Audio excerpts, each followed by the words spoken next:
just send in a picture. So here's that dollar yen you showed.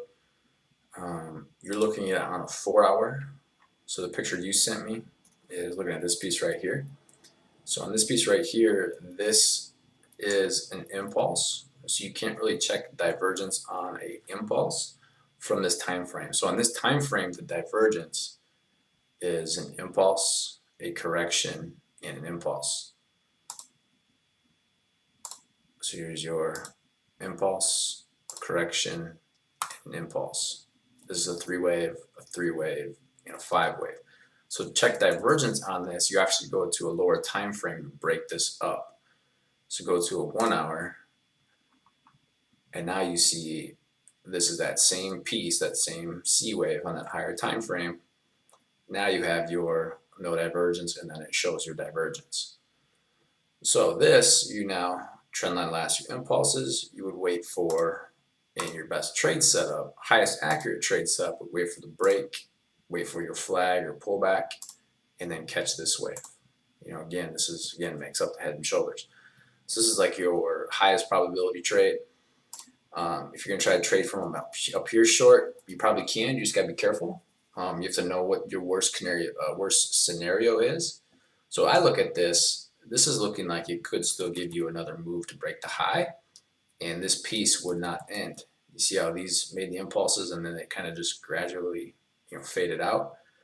So if you go on one more lower time frame, go to a 30-minute and look at each one of those pieces. Each one of these 30-minute pieces had a three-wave move in it. As a 1, 2, 3. Here was your 1, 2, 3. And the MACD shows it. So here's your 1. This doesn't have a crossover, but there's your 1, 2, 3. There's your 1, 2, 3. And this right now, we just have the 1. So I'd be a little careful on trying to trade this up here short right away.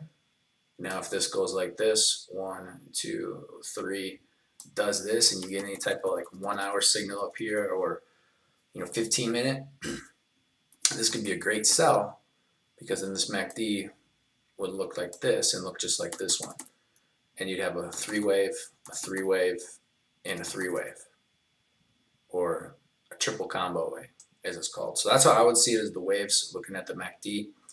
That's what I'd watch out for. This being come down here and then give you that one more up. So that's my review on it, what I think it's going to do. So now you have this all drawn here. You can go to the bigger picture and see how it all looks and fits in. So on bigger picture, here's your ABC. Here's your 1, 2, 3 after breaking the bigger 1, 2, 3. So is this going to come down? And this is what I would be looking for right now, for some type of move coming back down here. At least where we're at now. So that's my analysis on it. And then from there, you can take it and trade it how you want to trade it, depending on your strategy, your style. It's all up to you. But that's my breakdown on it. And then what I've been talking about this last weekend, it's good to meet y'all, was Aussie dollar. So I'm out of this Aussie dollar now. So here was the three-wave move. I closed this today. So you have a impulse, a correction impulse, and how it's behaving. We have divergence. So I was pretty happy with my 100, it's like 130 pips. So I closed it. And then this here is probably at that 270 extension. I talked a little about this last weekend if you were there. So here's your impulse. So here's your straight impulse. Here's your correction to your 618. And then targets the 270. So that's why I'm out, because we're at the 270 with divergence.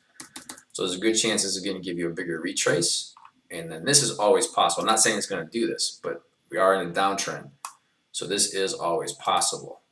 So that's how I said I took the 4 hour dots, bought again, snapped up in my favor, and based how it's behaving now on a lower time frame, I'm good with my 100 and whatever some pips. So I'm out on the next trade. So any questions, leave them, but I don't want to make this too long. So hopefully that helps.